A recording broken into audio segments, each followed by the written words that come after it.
Existe un texto apócrifo que ha tomado mucha popularidad en los últimos años debido a su enigmático contenido. Un libro que relata visiones y revelaciones que fueron reveladas a un hombre del Antiguo Testamento. Este libro es considerado por algunos como uno de los más importantes escritos apócrifos de la antigüedad, y debido a la gran cantidad de simbolismos, mitos y profecías que se encuentran en él, ha sido de mucho estudio durante los últimos años. Este libro consta de 5 partes que incluyen la historia de los ángeles caídos, la descripción de los cielos y el universo. También se nos habla sobre el juicio final, el fin del mundo y la resurrección de los justos. Aunque este libro no forma parte de la Sagrada Escritura, ha sido de gran importancia para varias denominaciones. Además, ha sido objeto de muchos estudios y de grandes debates entre teólogos, historiadores y arqueólogos debido a su contenido y a su antigüedad. ¿Qué secretos oculta este misterioso libro? ¿Por qué será que fue excluido del canon bíblico y no forma parte de la Biblia? ¿Será que algo nos quieren ocultar? Quédate en este video y descubre uno de los textos más misteriosos y enigmáticos de la historia. Hablaremos del libro de Enoc.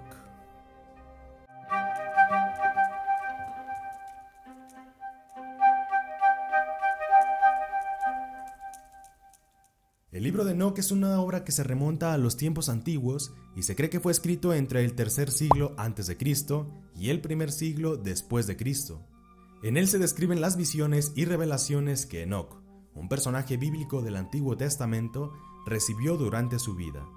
Según la mayoría de eruditos, el nombre que lleva este libro se refiere a la figura del patriarca Enoc, no del hijo de Caín, padre de Irad, sino el hijo de Jared, padre de Matusalén, séptimo varón descendiente de Adán. Este libro fue descubierto en diferentes momentos de la historia y diferentes lugares del mundo. Los fragmentos más antiguos de los cuales se tiene registro acerca de este libro fue descubierto en la Cueva de los Tesoros en Etiopía alrededor del siglo XVIII. Estos fragmentos, conocidos como los fragmentos etiopíes, contienen partes del libro de Enoc y son considerados por muchos como el escrito más antiguo acerca de este texto. Además de los fragmentos etiopíes, se han descubierto este tipo de textos en otros lugares de la tierra, tales como la cueva de Qumran en Israel, donde se encontraron 7 copias de este texto. Estos fragmentos que fueron descubiertos datan del siglo I a.C. y son conocidos como los manuscritos del Mar Muerto. Este texto apócrifo consta de 5 partes, cada una de las cuales se enfoca en un aspecto particular de la vida de Enoc y de sus experiencias. La primera parte del libro habla de los ángeles caídos, también conocido como los vigilantes. En esta sección Enoc describe cómo estos ángeles, que originalmente habían sido creados para ser mensajeros de Dios, se rebelaron y descendieron a la tierra.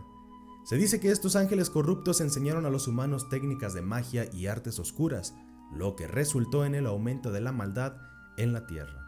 En este mismo texto podemos encontrar la historia de unos ángeles que descienden y tienen relaciones sexuales con las mujeres que habitaban en la tierra, dando como resultado una raza híbrida, pero que era formada por gigantes que eran malvados.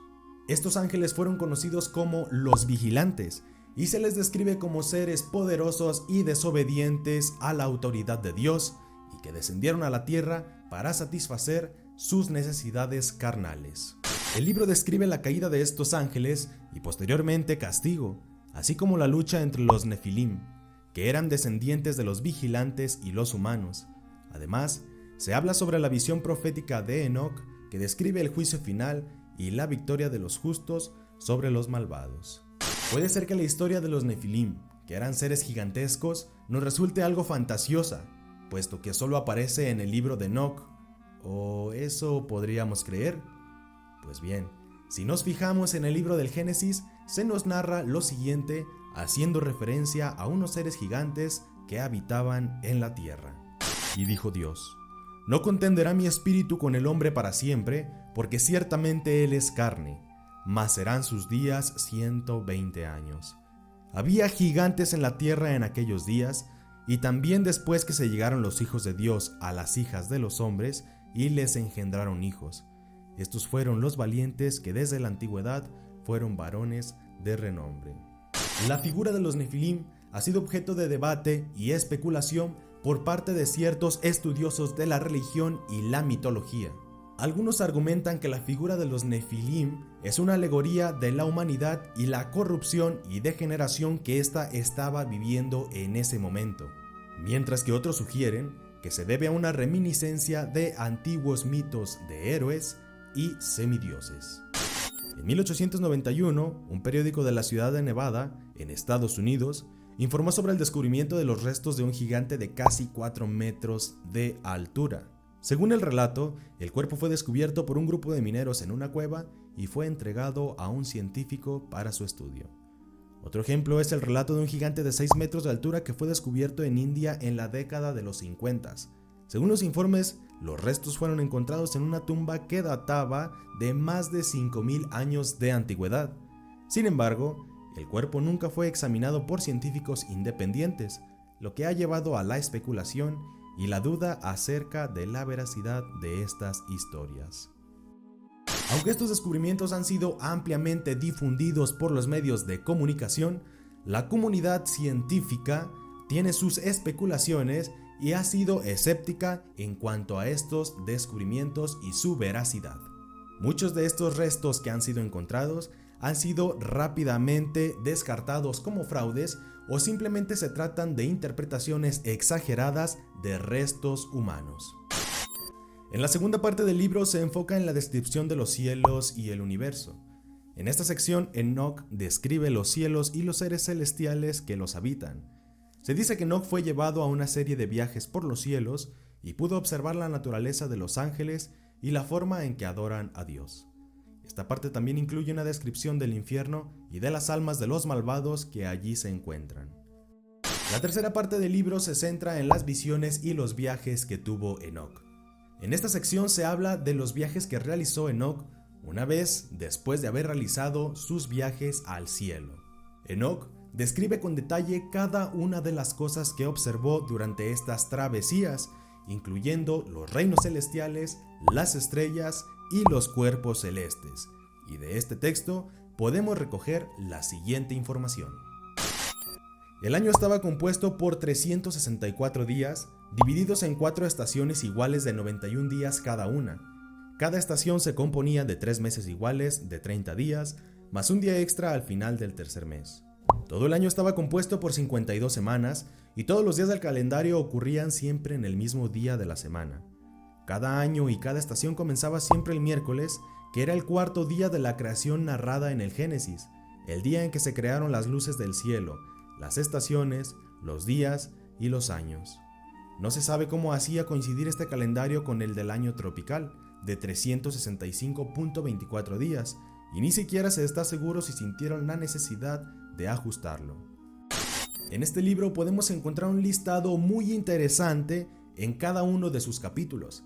Se nos narra información acerca del Sol, la Luna y sus fases, el año lunar, los 12 vientos y sus portales, los 4 cuartos del mundo, el Sol y la Luna, la recapitulación de varias leyes que ahora podemos entender, la perversión de la naturaleza y los cuerpos celestes debido al pecado de los hombres y a las tablas celestiales y la misión de Enoc.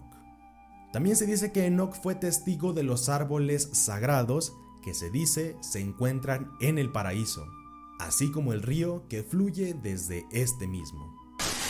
La cuarta parte del libro habla sobre el juicio final, el fin del mundo y la resurrección de los justos. En esta sección se describen las señales y los eventos que precederán al final de los tiempos. También se habla de la resurrección de los justos y de cómo serán recompensados por su fe y su devoción a Dios. Se dice que Enoc vio la visión de un gran trono en el cielo y cómo los ángeles llevaron a Dios a su lugar en el trono. Esta sección también incluye descripciones de cómo los ángeles del juicio y los demonios del castigo trabajarán juntos para separar a los justos de los malvados. Por último, la quinta y última parte de estos textos es conocida como el libro de los secretos de Enoc y se enfoca en la creación del mundo y en la historia de la humanidad. En esa sección podemos encontrar la historia de cómo Dios creó al mundo y a los humanos y cómo estos últimos fueron apartándose poco a poco de su voluntad. También se nos habla sobre los planes que Dios tiene para la humanidad en un futuro, dándole un toque apocalíptico y profético. A lo largo de la historia se le ha dado mucha interpretación diferente al libro apócrifo de Enoc, y este a su vez ha influido mucho en diversos grupos religiosos y espirituales.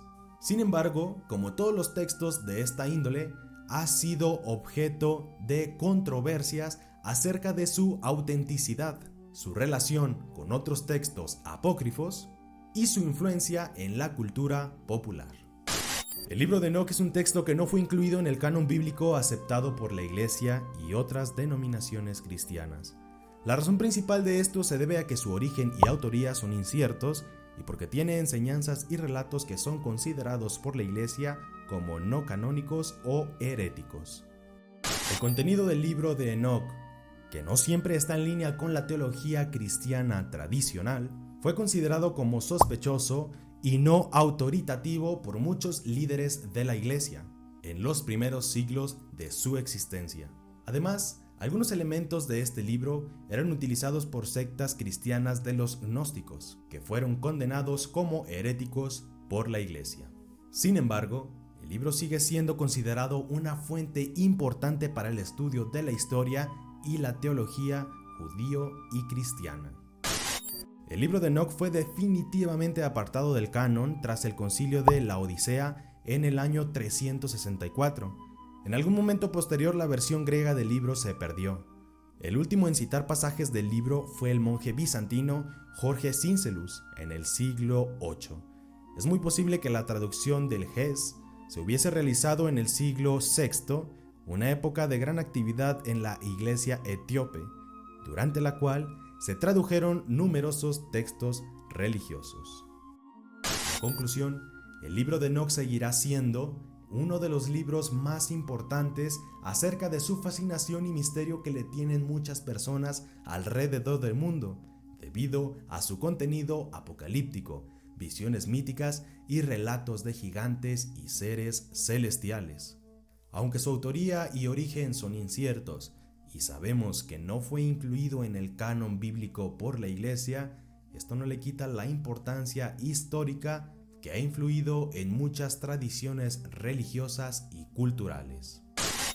El libro de Enoc ha sido objeto de estudio y análisis por parte de eruditos y teólogos, y ha sido interpretado de diferentes maneras por diferentes grupos religiosos.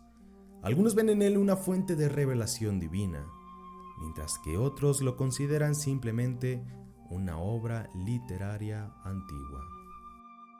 Más allá de su autenticidad y su significado, el libro de Enoc sigue levantando varias incógnitas alrededor de él y generando interés y curiosidad debido a los misterios que éste contiene. Su lectura puede generar un gran interés acerca de la naturaleza humana, el destino de la humanidad y cómo se ha relacionado la humanidad con lo divino. En definitiva, el libro de Enoc es una obra que sigue cautivando y desafiando a los que se aventuran a explorar sus páginas antiguas. Pero, ¿qué es lo que opinas tú? ¿Crees que de verdad existió la especie de los Nefilim? ¿O será que es un invento de estos escritos? ¿De dónde crees que surgió este libro? ¿O por qué crees que la Iglesia no lo incluyó en el canon bíblico? Déjame en los comentarios que yo estaré atento a leerlo. Si te gustó el video, te invito a suscribirte, compartir y dejar tu like. Yo soy Daniel y nos vemos en el próximo video. Hasta la próxima.